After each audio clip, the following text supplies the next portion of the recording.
unity and support.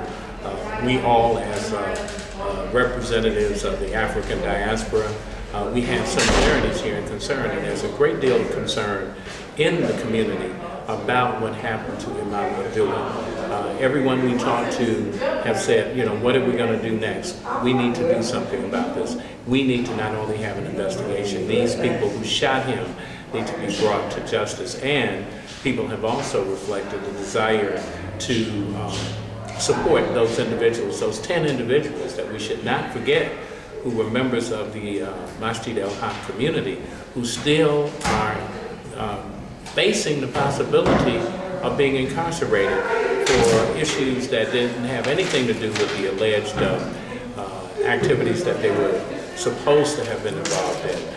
So within that context, this was an effort, and this is an effort, to continue to struggle, to build more unity, to advance the coalition, and to make sure that the power of the people in the community is recognized, and that we're not going to allow the first imam in the history of the United States who was killed, we're not going to allow that to go undealt with. We're also saying to individuals in other religious communities, we're saying to them, it happened to the imam this morning, it can happen to you tonight.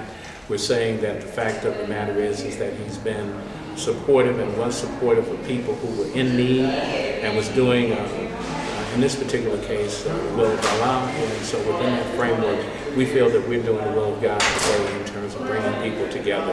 And the spirit has been strong. Everybody from the NAACP to the Delta Sigma Theta sorority to the 14th Congressional District to the Moratorium Now Coalition, everybody has come together. And it's going to get larger, so that by the time these trials come up, we will have at least one, money, we will have two, the political cloud to have an impact on it, and three, we will have an impact on the Justice Department to make sure that justice is brought for the imam and for his family and for the community at large, for Muslims and for Christians, for everybody who might feel the weight of the state like he did.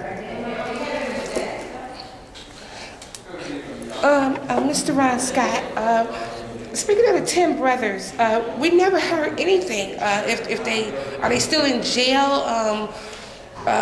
What is their fate? Nobody knows. It's not in the paper. It's not on the news.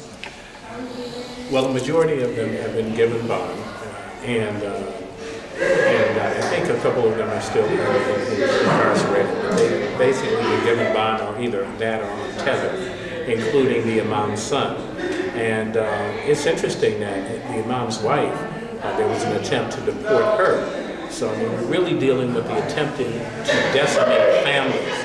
We've actually been working with one family wherein the state of Michigan tried to take their children. And I should say this very specifically because it really shot like an arrow into my heart.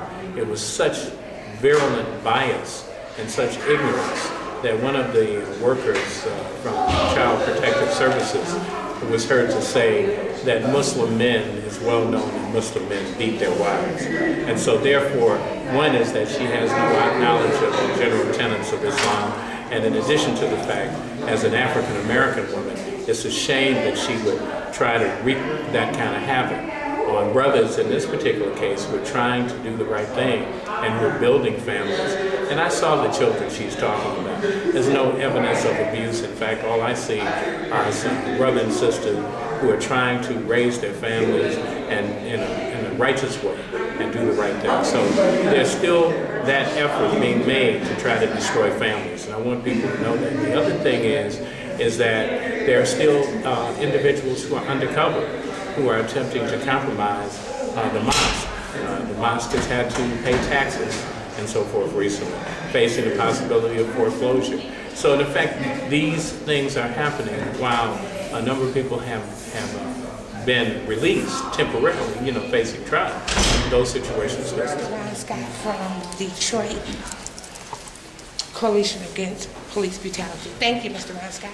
Thank you very much, Sister Jenna. And I want to say, as always, I think that you're doing a very important job and outreach in getting the information out that heretofore has not been given, and that needs to go out to people who are hearing this and seeing this so that they'll understand what they have to do to fight for justice.